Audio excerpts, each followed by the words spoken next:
What's up guys, Bionic here with another Raid Shadow Legends video. Today we're talking about Clan Boss. I want to give you guys an update on my Clan Boss team almost 3 months after I've created this team on my account. But more importantly, I want to show to you guys that sometimes rare champions are enough. Specifically, Kael here acting as a DPS champion for my endgame Ultra Nightmare Clan Boss team. The big question is, can you reach a 1-key Ultra Nightmare with this team with a Kael in there? We're going to find that out in today's video, so let's jump right in.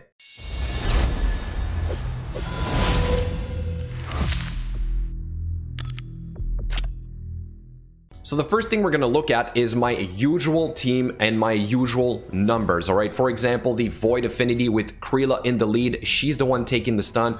My best run so far was about 84 million. It's usually around 80 million. This is an easy 1-key, so the Void Affinity is no problem. But then for the other affinities, it's not exactly a 1-key. Here's, for example, my best run on the Force Affinity with Kreela, once again in there, 71 million, but it's usually around 68 million damage. Pay attention to the total damage of Fayne here, 29 million damage. So of course Fayne is a big part of the puzzle here, but again, what I'm trying to compare is to see if perhaps Kael is sufficient instead of Kreela Witch-Arm, so literally a rare champion instead of a legendary champion. Here's the magic affinity, only about 64 million. I've had a little bit more. It's never a 1-key with the magic affinity, so I would have to tweak the gear of the other champions for me to reach that. And finally, we have the spirit affinity, where we have my best run so far, 67 million damage. We do have to use Doom Priest in the lead instead of Kreela Witch-Arm, or else this would not work, okay?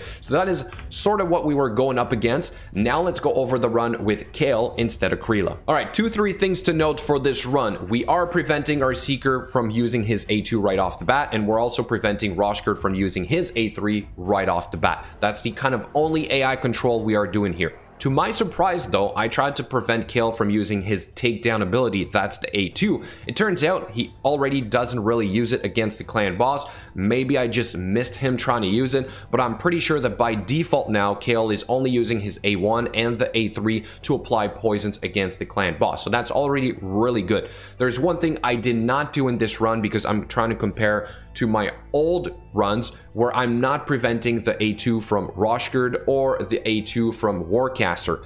That is applying a block buffs, debuffs, which is taking up a slot and potentially limiting the amount of poison debuffs we can apply on the Clan Boss. So there is a little bit of room for adjustment to hopefully get even more damage out of Kael, for example, or perhaps even just ensuring that Fayne is going to place the decreased defense and the weaken.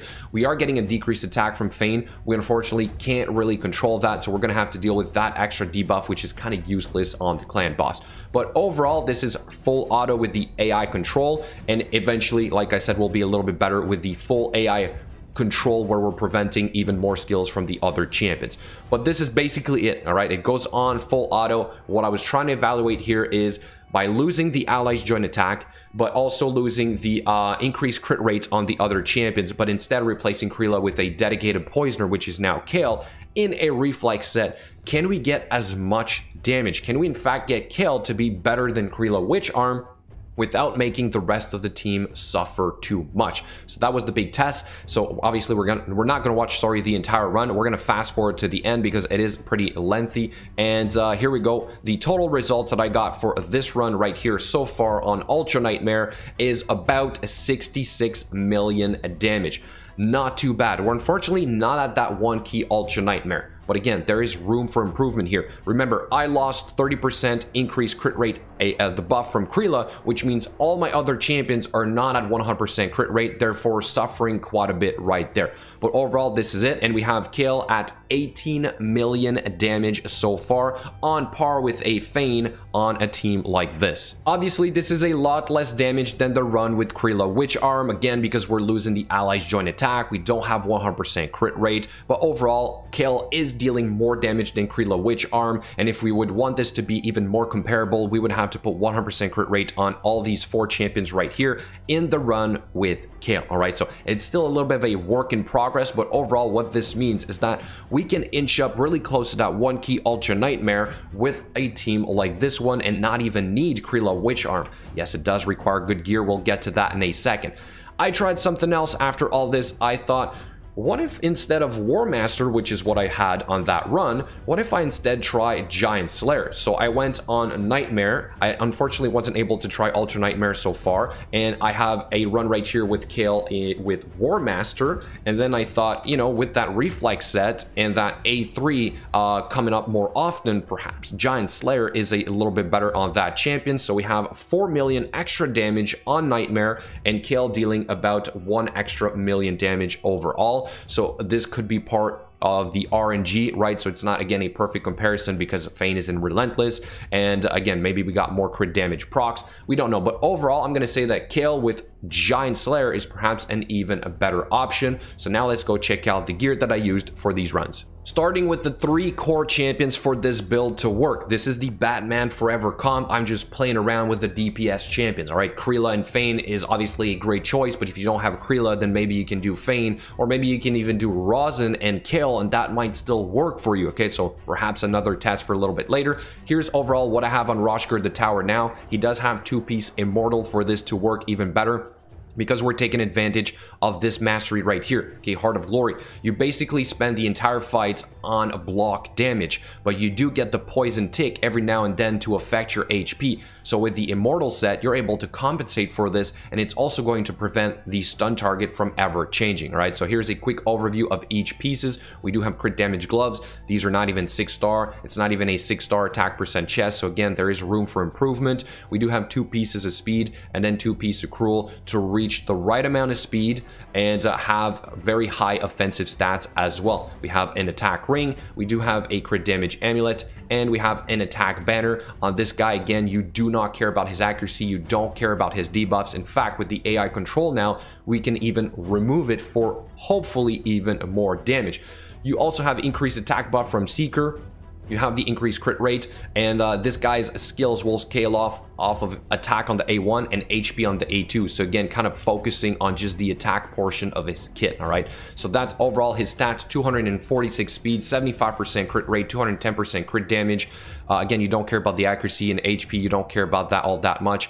All the skills are done, and finally, here are the masteries. Warcaster for the tier 6. We do have a deterrence here to occasionally get an extra hit when we get the lead champion, either Kreela or Kael in this case, to be targeted with the stun. We also have Stoke to Fury, and again, Heart of Glory here is pretty important.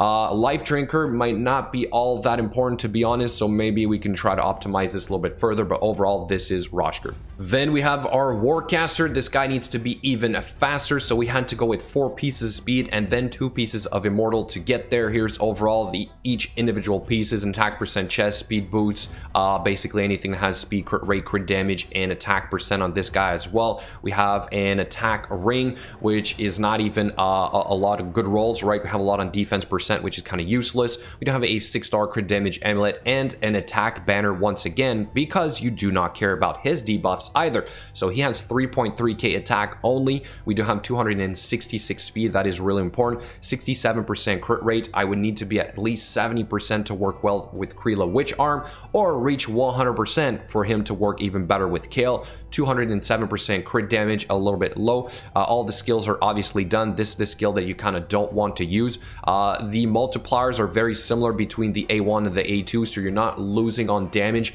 by preventing this skill from being used. Instead, you're just preventing the block buffs from being applied every now and then, even though you have low accuracy. As for the masteries, same concept as Roshcard, Warcaster, deterrence. We do have Heart of Glory for the same reason as the other guy. Then we have Batman himself, Mr. Seeker over here. Same concept. We need 2 pieces of Immortal, 2 pieces of speed, and then 2 pieces of crit damage to have the highest possible offensive stats, but more importantly, having the right speed for this to work, right? So here are the individual pieces. Some of them are not that great, but hey, sometimes you're just going for that speed. We also have an attack ring. This one rolled quite nicely. We do have a 6-star crit damage amulet with a lot of rolls on attacks. This is kind of perfect for this build. We have an attack banner here as well, because you kind of don't care about his debuffs. and even if you did have high accuracy, the provoke would never be applied on the clan boss. 3.6k attack, maybe a little bit low, 249 speed, 70% crit rate right on the dot, again for Kreela, but not good enough for Kael. 243% crit damage, and accuracy we don't care. All the skills are done. We are preventing this guy from using his A2 on the first turn, so it's a A1 first, and then we can go into the proper rotation. Same concept for the Masteries here. We do have Warcaster, Stoke to Fury, Deterrence, and Heart of Glory. Then we have the DPS monster Fayne in a relentless set. She's there for obvious reasons. We have decreased defense and weaken, but once again, maybe Rosin could be comparable to her in that sense, especially since we have a dedicated poisoner. We might not need the 5% poison debuff from Fayne and the decreased attack, so perhaps Rosin would be a viable option. But for her gear, basically the best possible one. She's the one dealing the bulk of the damage, therefore you want to give her the best pieces. All right, so we have some pretty good pieces overall. 6-star crit damage gloves, 6-star attack percent chest, some speed boots. We do have an attack ring with not a lot of attack percent roll, unfortunately, but we do have a 6-star crit damage amulet, and then we have an accuracy banner for total stats of 247 speed, 4.5k attack, 75% crit rate, 234% crit damage, maybe a little bit too much accuracy overall. And then for the Masteries, we are obviously going for Warcaster.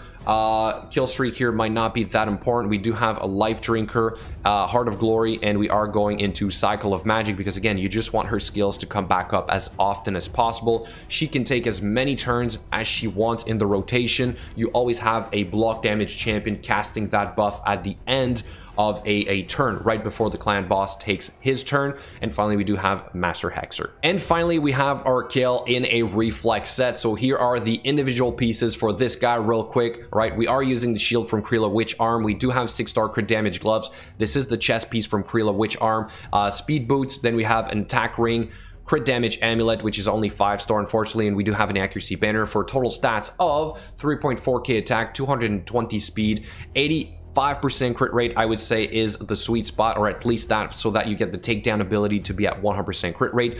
Aim for like 250% crit damage if you can afford to do that, and accuracy 250 is sufficient, maybe a little bit too much, right? So on the clan boss, he's basically not using this, which is good. We only want this right here, and we want the A3 to come up more often, right? That's the whole point. For the Masteries, I finally settled with this right here. Again, this is a mix of like a farmer, a nuker, clan boss, and level 24 dungeons, which by the way I did a build video on, right? If you guys want to have a little bit more information, I presented this about 5 days ago. This is why I'm mixing up the Masteries that you just saw, because I want this guy to be able to do more than just be in the clan boss. Okay, so with the stats that you see today, however, we were able to reach an even faster farming time. I did get 5 seconds with Kael so far, so you basically have that takedown ability, reset, reset, reset. So you're basically getting that AoE on every wave. If that doesn't work out, you get the A3, you can still one-shot champions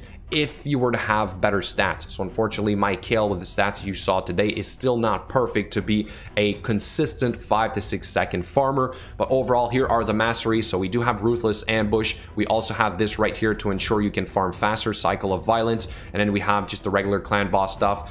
We do have Kill Streak, and more importantly, we are using Giant Slayer now to get a little bit more damage on the clan boss. For the support tree, we're going more accuracy. We are using Cycle of Magic, and then we're going into Sniper and Master Hexer. I suppose now I can quickly show Kreela, which is also rocking a reflex set, but I had to grab 2 pieces again to go on Kael. So here are those pieces real quick, right? So kind of the same concept here. You need the right amount of speed first. You want her skills to come up more often. We have an HP ring, unfortunately, so we are kind of focusing on refresh accessories here as well. I might have some better pieces eventually. For her total stats, 218 speed, 84% crit rate. Again, don't forget you get an increased crit rate buff with her, so at least 70% should be good enough. Crit damage is kind of too low. Attack, we're inching closer to that 4k, and for her accuracy, you don't care all that much about it. However, if you do use her in faction wars, you kind of want to take advantage of the stun every now and then. So I'm going to say try and put some accuracy on her.